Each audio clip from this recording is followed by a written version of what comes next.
You know, I did a lot of thinking last week. I'm not a hard guy to get to. Since Booker T retired at Nitro, the world champion is the top guy around here. So you could have just come to me and demanded a title shot, Jay White. I don't hide behind my championship. But you didn't. You chose to attack guys who are trying to do this the right way. So you know what, Jay? I'm not going to give you a title shot. I'm going to give Aleister Black a title shot. Does that make you angry? You want to put that mask on and come attack me? Go ahead. Aleister, I'll see you next week.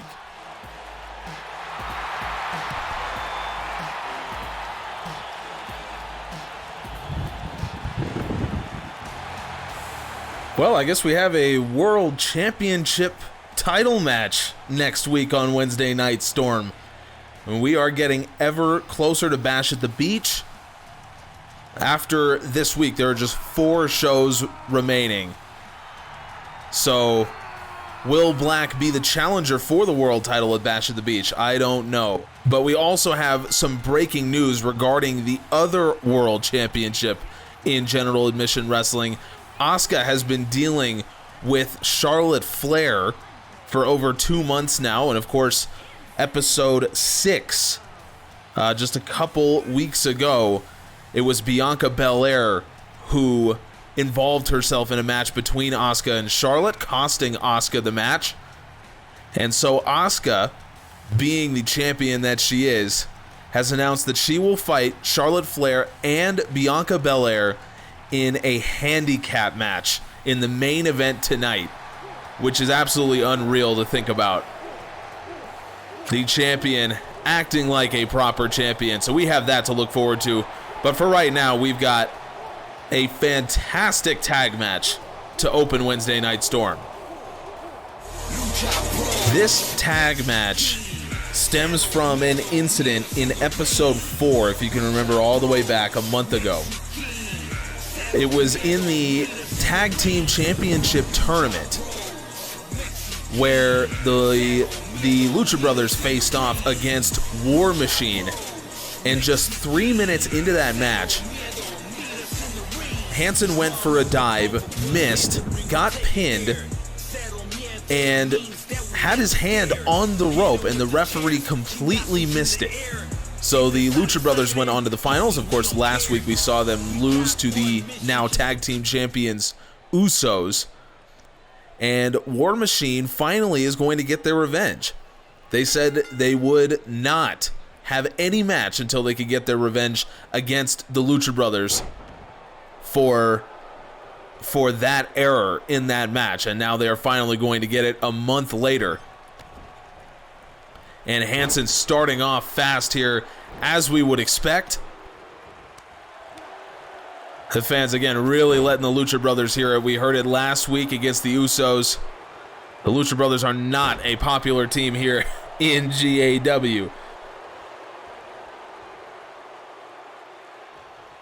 So later on in this episode as well, we will get Aleister Black taking on Drew McIntyre after McIntyre attacked Black last week. Last episode of Wednesday Night Storm and Black's match with Jay White. And I guess now we know this is a tune-up for Aleister Black ahead of his world title match against Samoa Joe next week. As for the other men that were part of the tag match in episode 1 that was going to decide the next world championship contender, well, Cody Rhodes and Kenny Omega both are still nursing injuries that Jay White gave them in an attack. Viking experience from the War Raiders. Or I'm sorry, from War Machine. War Raiders, of course, their name in NXT when they were there, which wasn't too long ago. So they've only been in GAW. They've been in GAW less than a year. So forgive me for messing up their names sometimes. Yeah, so we'll see Black versus McIntyre. We will also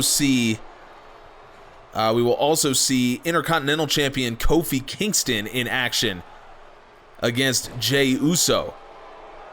So we'll get to more of that story as we get closer to that match. For now, Pentagon taking over here against Rowe from War Machine. As far as the #1 contenders now for the Usos Tag Team Championship, it's hard to say where we're at after that tournament. So this match hopefully will see a bit of that. Another Viking experience from War Machine.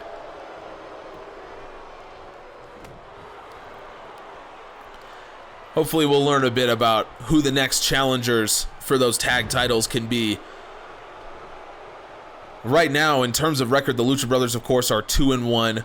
War Machine is 1-1, and Limitless Legion, who beat British Strong Style a couple weeks ago after British Strong Style took a count-out victory, they might be in the running. Of course, we've been so focused on the tag team tournament. Oh, single leg crab here from Hansen. I don't know if this is going to be enough to get it done against a man the size of Pentagon, and it's not. Yeah, so we'll have to see what challengers the future brings for the Usos. Well, we still have a month to go before Bash at the Beach. And no confirmed matches yet for Bash at the Beach.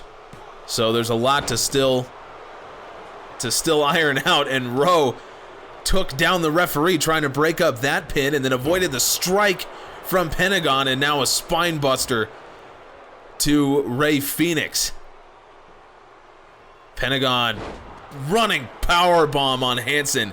That is no mean feat. Hansen is over 300 pounds.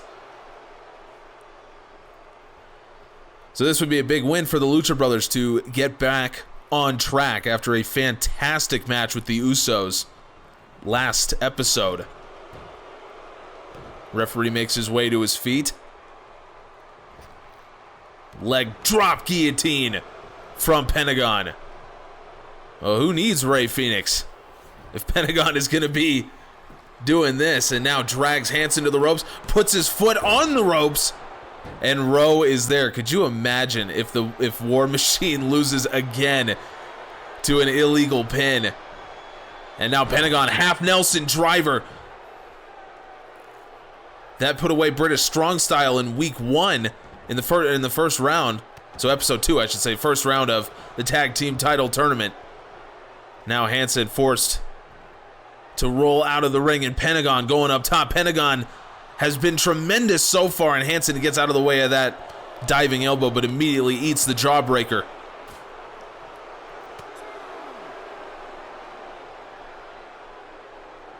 You'd have to think that Lucha Brothers would be first in line to challenge the Usos, even though they just faced them in the finals of that tournament, should they win today.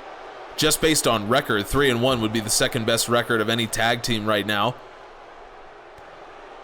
It seems after Matt Hardy's attack at the hands of Jay White and then loss last week to the Switchblade, I don't know if we'll see the Hardy Boys anytime soon. And then the only two teams that we've seen other than the Lucha Brothers and the Usos has been British Strong Style and the Limitless Legion.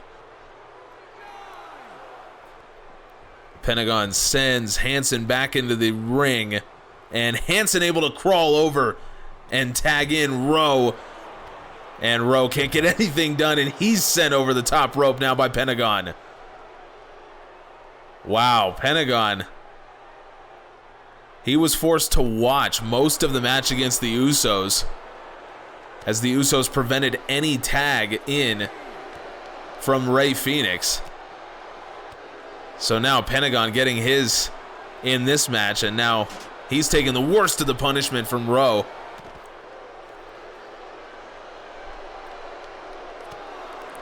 A 15-minute time limit in this tag team bout. Pentagon regains control.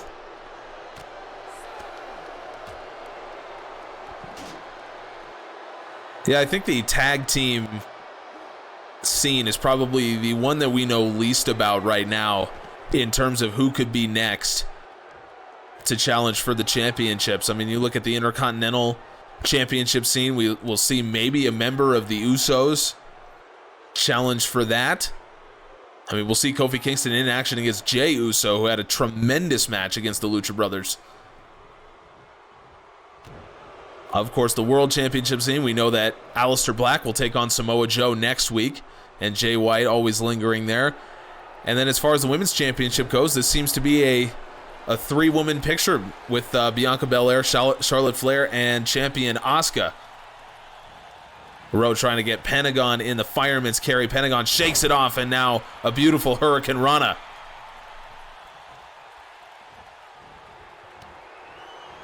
Pentagon laying in the kicks.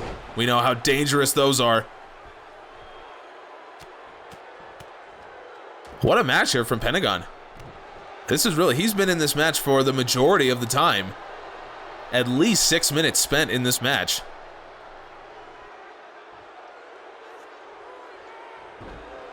This is a real statement here from Pentagon. Now he finally gets to tag in Rey Fenix. Probably just needs a breather after all that.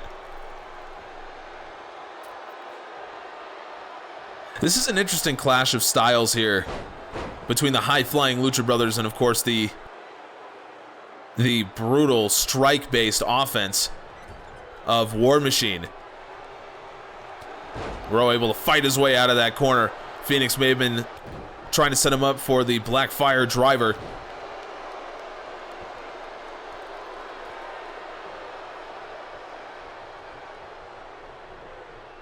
Rowe going for the arm.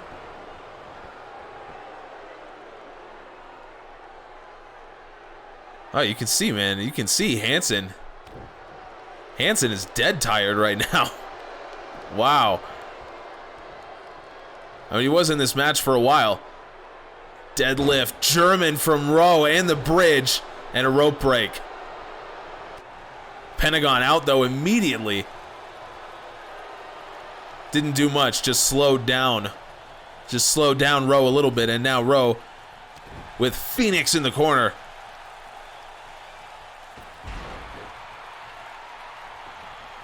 Well, this just in as well. We will hear from Buddy Murphy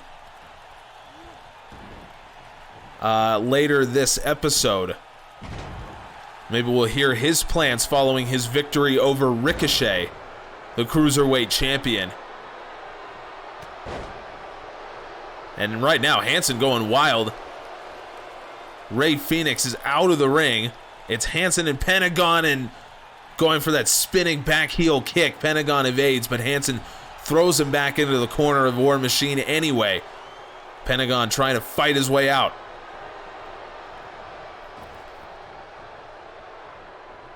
Oh, that didn't work. I didn't know if he was going for a pop-up or either way. That's a big man there with Hansen. Oh, beautiful Michinoku driver. Going for the pin as well. Well, maybe not. It looked like he was going for the pin. Instead, he'll just tag in his partner. Rowe laying in the stomps.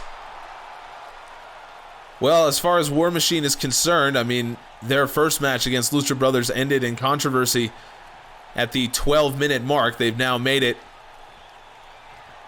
Oh, beautiful conversion to the powerbomb from Rowe.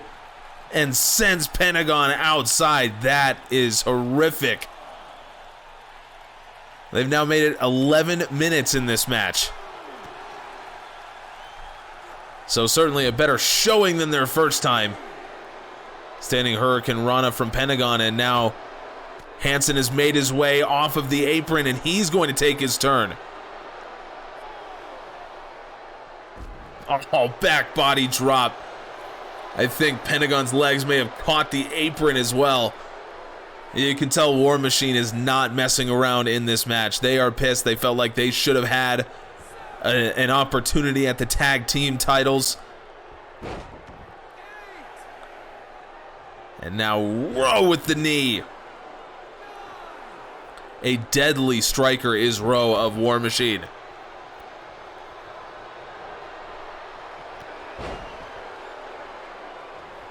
This has been a knockdown, drag-out fight for 12 minutes now.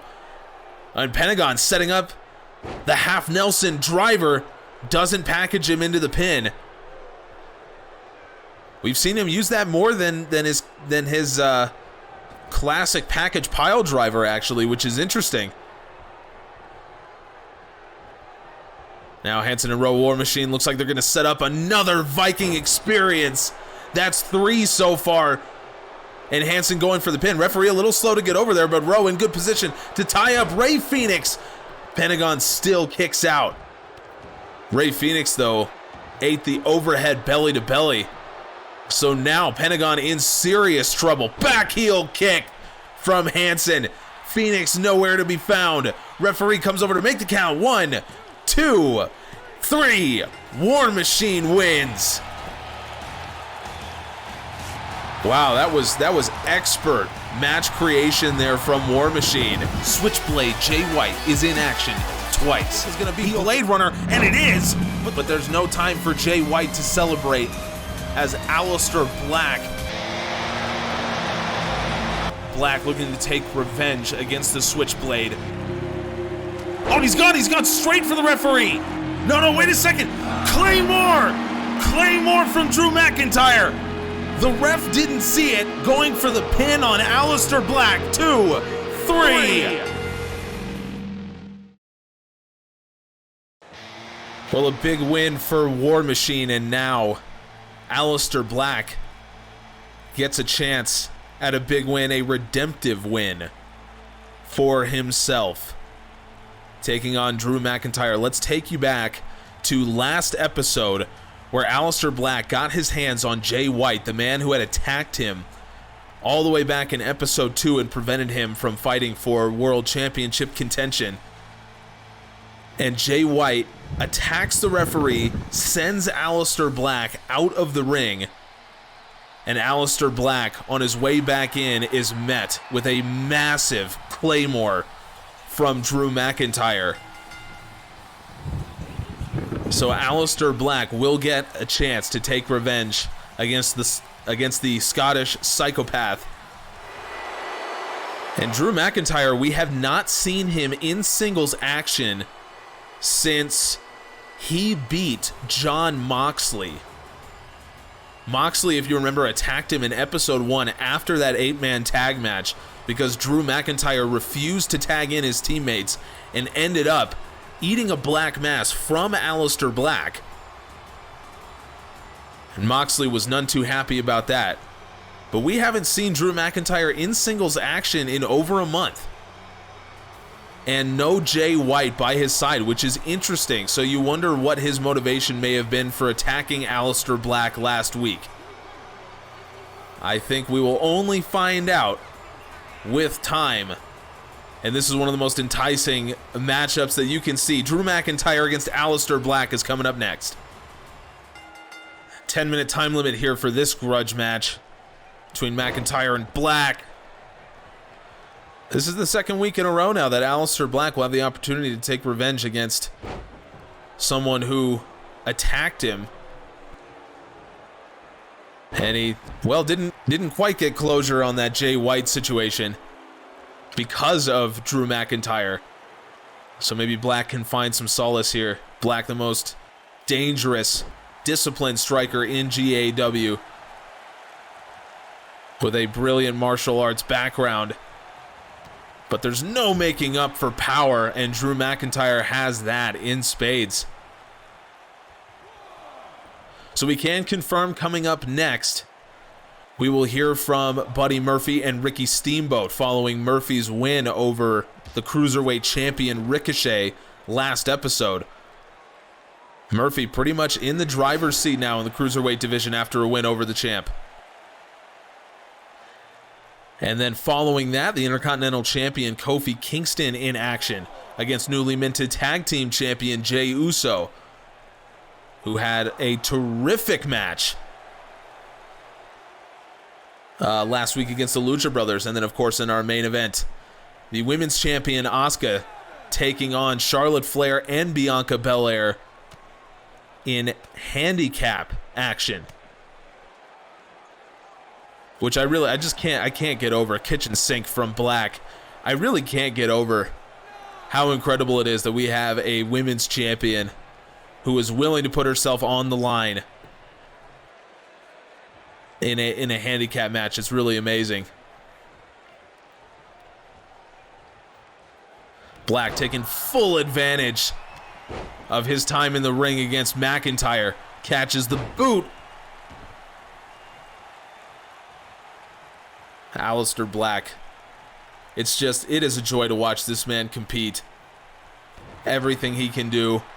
The myriad of strikes that he can bring out. McIntyre to his feet. Black signaling for the knee, and McIntyre evades.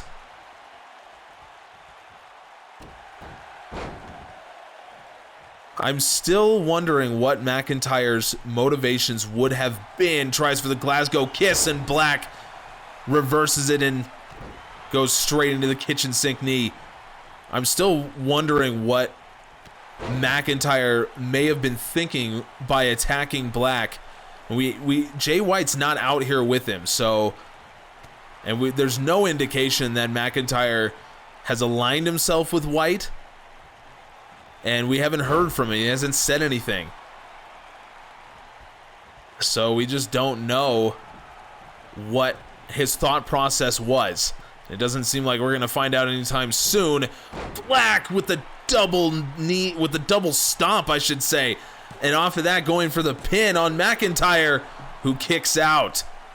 It's not often you see him pull that one out, Aleister. Oh my God.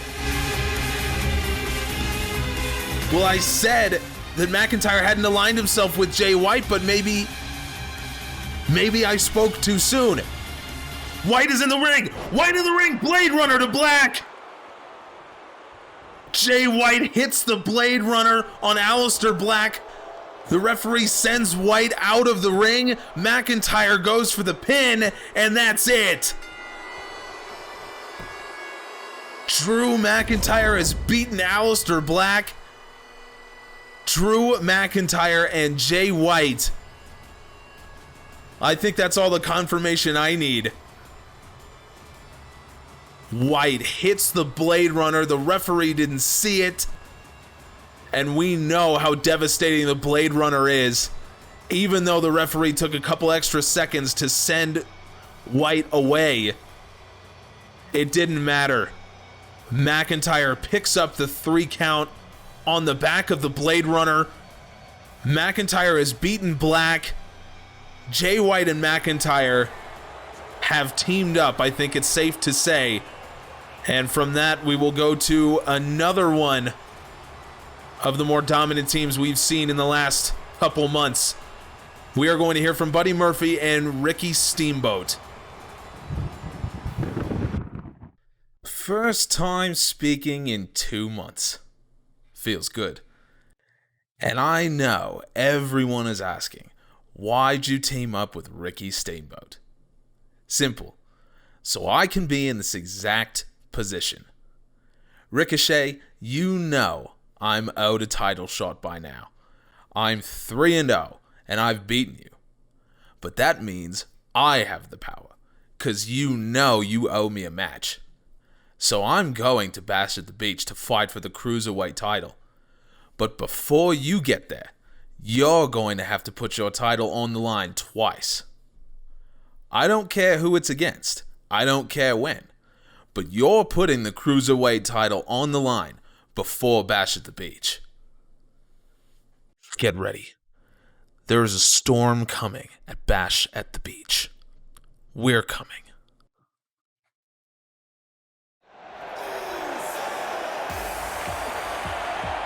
Two champs in action in our penultimate match here on Wednesday Night Storm.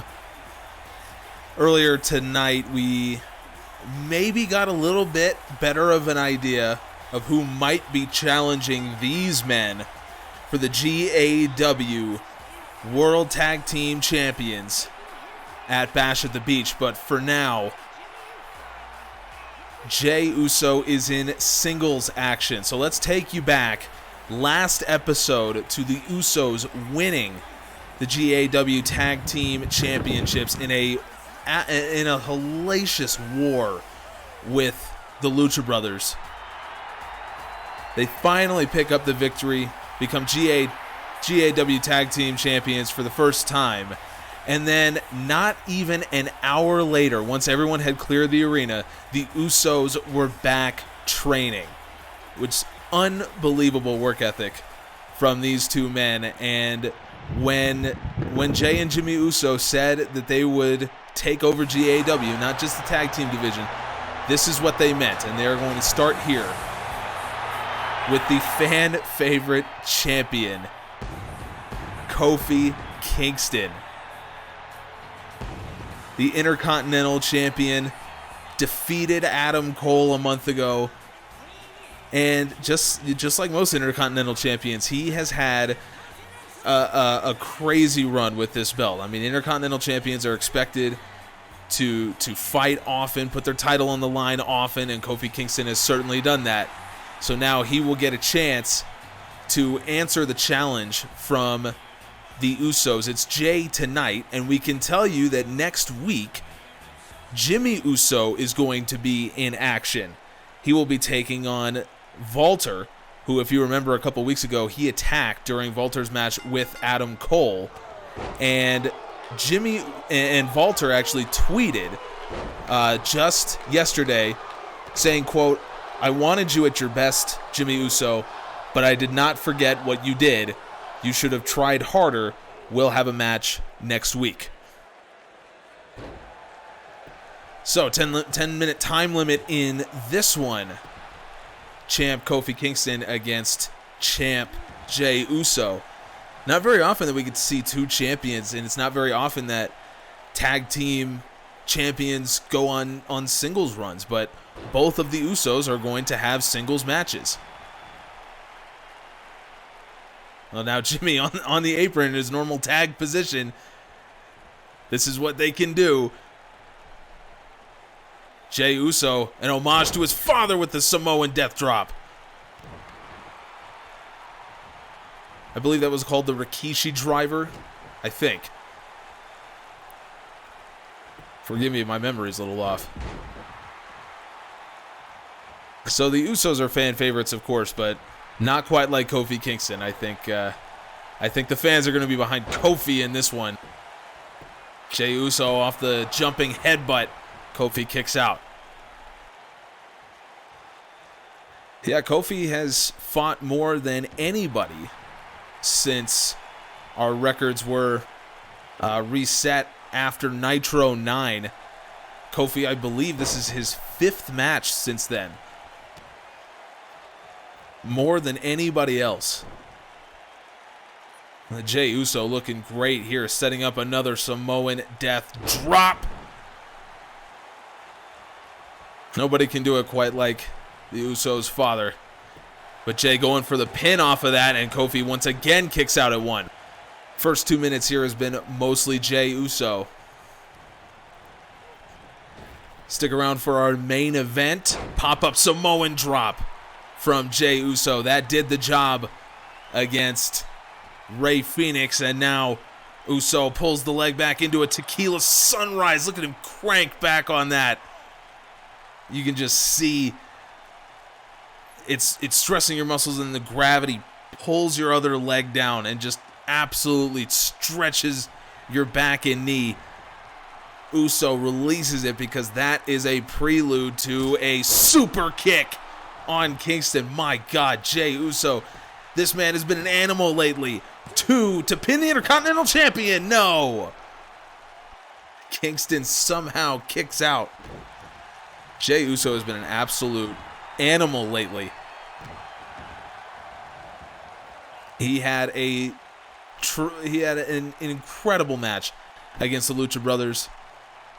I mean, I'm pretty sure he picked up the pin against the Young Bucks as well, and now going for another pin on the Intercontinental Champion. Kingston kicks out at 2. So Jay Uso has been all over the champ here. And Jay Uso may be the hottest wrestler in GAW right now, but Kingston trying to put things away with the Trouble in Paradise. And Jay Uso avoids that. Of course, the Trouble in Paradise is put away. Former Intercontinental Champion Adam Cole. Put away Walter. And now Kingston setting it up again. Trouble in Paradise, this time it lands. Kingston nails Jey Uso with the Trouble in Paradise, and the champ going for the pin. 1, 2, 3. The Intercontinental Champion Kofi Kingston picks up a win over Jey Uso. But what a performance from Jey Uso. Had the champ on the ropes. Look at that super kick. Jey Uso had the champ on the ropes. And for a guy who is not known as a singles wrestler, a guy who is a current tag team champion in GAW, that is something from Jey Uso. I don't think the loss is going to hurt him too much going forward. Jey Uso still deserves respect, even as a singles wrestler. So hopefully we'll see more from Jey moving forward. We know now that we will see Jimmy Uso in singles action next week. But now, right now, the celebration is all for Kofi Kingston, and our main event is coming up.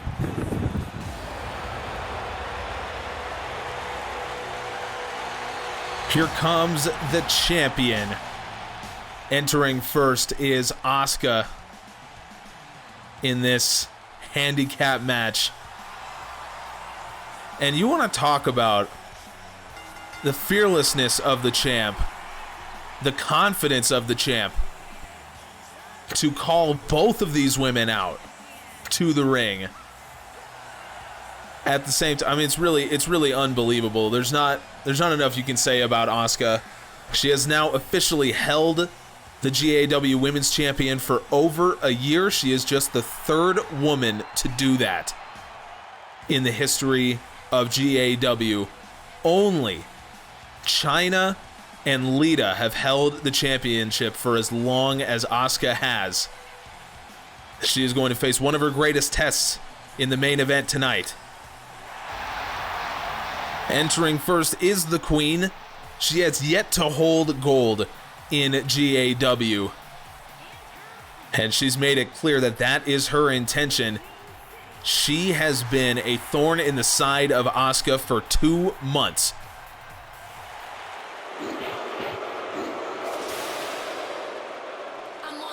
Teaming up with Charlotte Flair is the woman that Asuka beat at Nitro 9, who forcefully put herself back in the conversation of women's champion by attacking Asuka. And now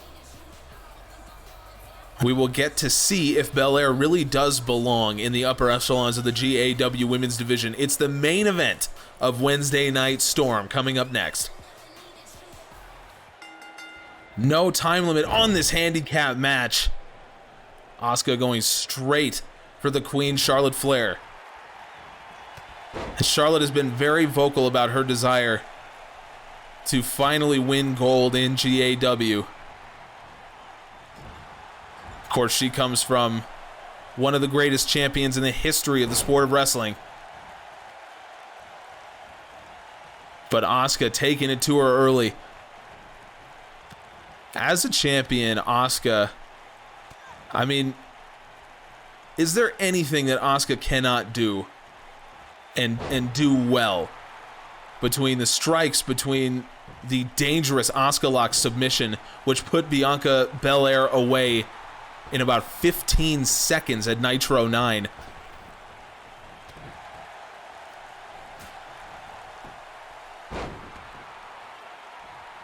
Asuka taking Charlotte Flair to school right now. Spinning back fist. And the champ going for the pin on her challenger. I think the referee was signaling that Flair's head was under the rope. Asuka working on Charlotte Flair's neck. Makes a lot of sense. Soften her up for the Asuka lock. Flair deep arm drag. Flair, maybe the most powerful woman in GAW. Oh, figure four headlock here on the champ. And Asuka easily able to get out of it. Ooh, spinning back heel misses. Flair sending Asuka into the corner, and Asuka out of the way. Flair goes face first into the turnbuckle. Able to shake off the effects of that pretty easily.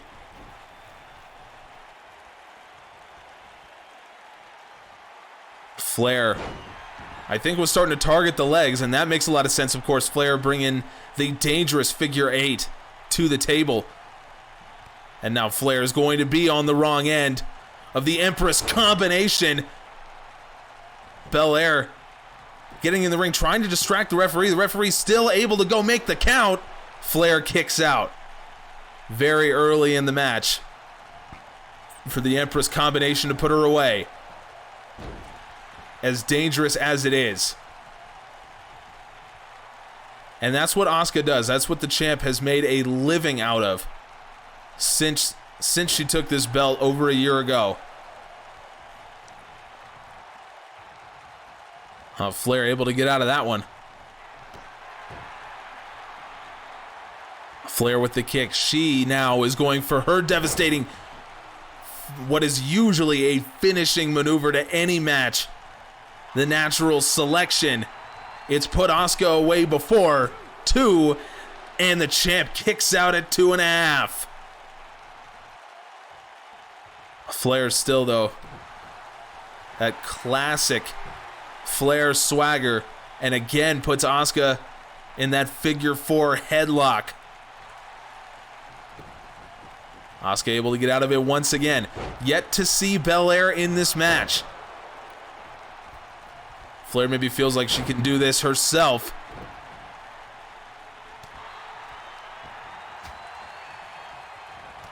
Chop and a spear from Charlotte. Asuka near the ropes, but Charlotte gonna go for the pin anyway. 2, champ kicks out.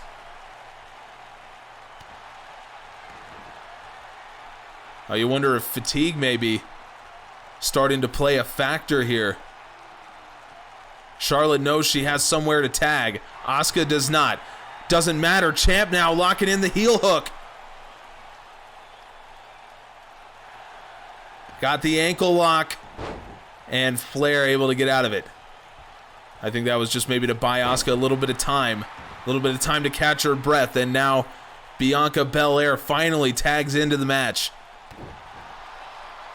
Asuka done a good job thus far with Charlotte Flair, but now Belair gets a chance. Has the arms hooked. And that's all about just weakening the back. Makes a lot of sense. Belair standing. Frog splash. Asuka takes the back in a German. The champ is as dangerous as they come. Going for Belair's arm.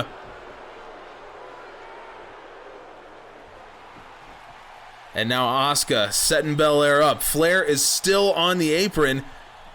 Asuka now gonna hit Belair with the Empress combination. Drags Belair into the center of the ring. Oh, maybe I thought she was gonna go for a pin, and she does. Far away from Charlotte Flair, and Belair kicks out again, just a little too early. Not enough damage done for the Empress combination to really put Belair away. But I think Asuka may have known that. Again, going for the arm. Asuka, one of the most popular champions we've ever seen. Male or female. And it's because she does things like this. She meets all challengers head on. The absolute definition of the strong, silent type. Empress hip attack coming from Asuka. Far away from Charlotte in the other corner. Now Asuka beckoning Belair to her feet. Asuka has the back. Asuka lock. Asuka lock put away Belair at Nitro 9. Put her away in 15 seconds. Can it do the same here? Can it do the same? And it does. Belair taps out. Belair tapped out to the Asuka lock. And Asuka has beaten Belair and Charlotte Flair in a handicap match. Talk about the absolute domination of the champion. In a 2-on-1 scenario, Asuka puts away both of her challengers. I think questions may be asked about why Charlotte Flair didn't disrupt the submission. Either way, Asuka with the Empress hip attack into the Asuka lock. Asuka is the champion. She is a deserving champion, a fighting champion. Thank you so much for joining us on tonight's Wednesday Night Storm. Next week, it is a World Championship match. Samoa Joe takes on Aleister Black and so much more. Subscribe so you can see it. We'll see you next time.